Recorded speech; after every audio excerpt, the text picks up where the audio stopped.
जय श्री गणेश दोस्तों। हमारी आज की कहानी है नियति। कहानी अच्छी लगी तो प्लीज चैनल को सब्सक्राइब कर लीजिएगा। अब शुरू करते हैं कहानी। क्या बाबूजी, अब तो मान लो कि माँ अब इस दुनिया में नहीं रही। कब तक यूं माँ का फोटो लिए उसे दर दर ढूंढते रहोगे? आज 8 महीने हो गए, पर आप है कि मानने को तैयार नहीं कि माँ। अपने पिताजी से इतना कहने के बाद प्रभात आगे ना बोल पाया। वह खुद माँ का पता लगाना चाहता था, पर नियति के आगे बेबस था।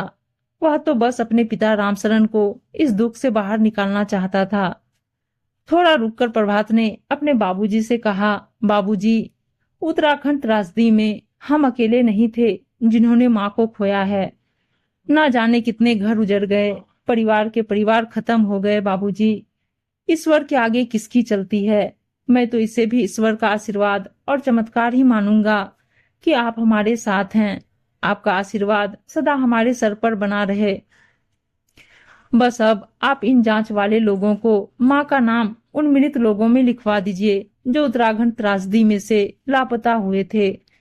रामशरण आंखों में आंसुओं का सैलाब लिए किसी तरह उन्हें रोकते हुए अपने बेटे प्रभात से बोला, कैसे मान लूं बेटा, मैं और तेरी माँ दोनों साथ में ही थे। अच्छे भले बाबा केदारनाथ के दर्शन कर खुशी खुशी नीचे धर्मशाला में कमरे पर पहुंचने वाले ही थे कि अचानक मौसम बिगड़ने लगा। अचानक से मेरी आंखों के सामने ही पानी का सैलाब आया और तेरी माँ पिट्ठू के साथ साथ ही जलमग्न हो गई। उसने मुझसे वादा किया था कि मरते दम तक मेरा साथ निभाएगी। यूं अचानक मुझे छोड़कर वो नहीं जा सकती, और ईश्वर भी इतना निष्ठुर नहीं हो सकता। उसे मेरी फरियाद सुननी ही होगी। रामशरण ने आगे कहा, मैं उसे लापता तो जरूर मानता हूँ, पर मृतकों में उसका नाम हरगिज नहीं लिखवा सकता। ना जाने किस हाल में होगी तेरी माँ। कहीं तो वो मेरा इंतजार करती होगी। मैं मरते दम तक उसे ढूंढता रहूंगा, और देखना एक दिन तेरी माँ जानकी मुझे जरूर मिलेगी। कहकर रामशरण ने गले में पड़े हुए गमछे से अपने आंसू पोंछे और फिर घर से बाहर निकल गया। आस पड़ोस वाले भी अब उसे मानसिक मरीज समझने लगे थे। सब कहते कि रामशरण के दिल को अपनी पत्नी को खोने का जबरदस्त धक्का लगा है। पर रामशरण ने हार न मानी। उसे पूरा विश्वास था कि एक दिन जानकी उसे जरूर मिलेगी।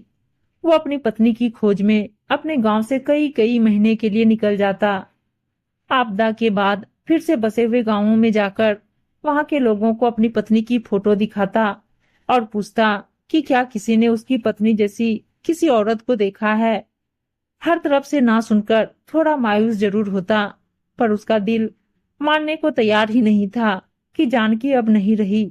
न जाने कितने दिन वो यहाँ से वहां, एक गांव से दूसरे गांव हाल बेहाल हुआ घूमता रहता।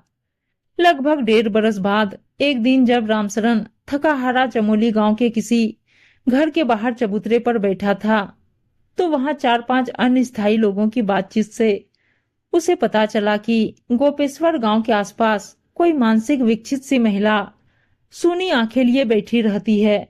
ना कुछ कहती है, ना ही किसी से बोलती।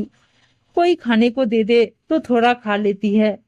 अपना नाम भी नहीं बताती कि कौन है, कहाँ से आई है। उसकी मनोस्थिति इतनी खराब है कि कभी भी जोर जोर से रोने लगती है। शायद आपदा में उसका परिवार उससे बिछड़ गया, या अपना कोई आपदा में तबाही की भेंट चढ़ गया जिसका उसे गहरा सदमा लगा है। इतना सुनकर रामशरण को कुछ आशा सी नजर आई। उसने जेब से निकालकर अपनी पत्नी जानकी का फोटो उन लोगों को दिखाया, तो किसी ने भी पक्के तौर पर नहीं कहा कि ये वही औरत है, क्योंकि एक अच्छी तस्वीर और एक मानसिक विकसित महिला किसी भी स्तर पर मेल न खाती थी। पर रामशरण ने मन पक्का किया कि वो गोपेश्वर जरूर जाएगा और उस महिला से जरूर मिलेगा। वो अपनी आशा की पोटली बांधे तुरंत अपनी पत्नी जानकी की खोज में गोपेश्वर निकल गया। गोपेश्वर पहुंचकर उसने लोगों से उस मानसिक विकसित महिला के बारे में पूछा, तो किसी ने उसे बताया कि वो सामने एक पत्थर पर बैठी हुई महिला वही है। जब रामशरण उस महिला के पास बैठा, तो वो महिला बिल्कुल गुमसुम हुए शून्य में ताक रही थी।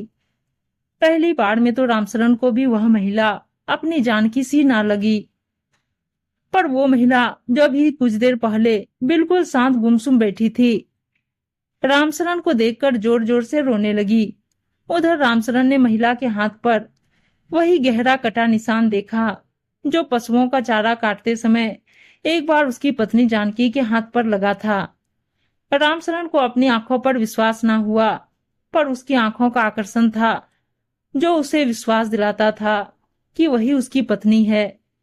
उसने अपनी पत्नी जानकी का हाथ अपने हाथ में लेते हुए कहा, अब सब कुछ ठीक हो जाएगा जानकी, चल अब अपने घर चलते हैं। आखिर नियति में उन्हें दोबारा मिलना लिखा था और वे दोनों मिल गए। अंत में ईश्वर पर रामचरण के अटूट विश्वास और उसके अमर प्रेम की जीत हुई। उम्मीद है दोस्तों कहानी अच्छी लगी होगी, और अच्छी अच्छी कहानियां सुनने के लिए चैनल को सब्सक्राइब और वीडियो को लाइक शेयर जरूर कर दीजिएगा। धन्यवाद दोस्तों, मिलते हैं अगली कहानी में, तब तक के लिए बाय।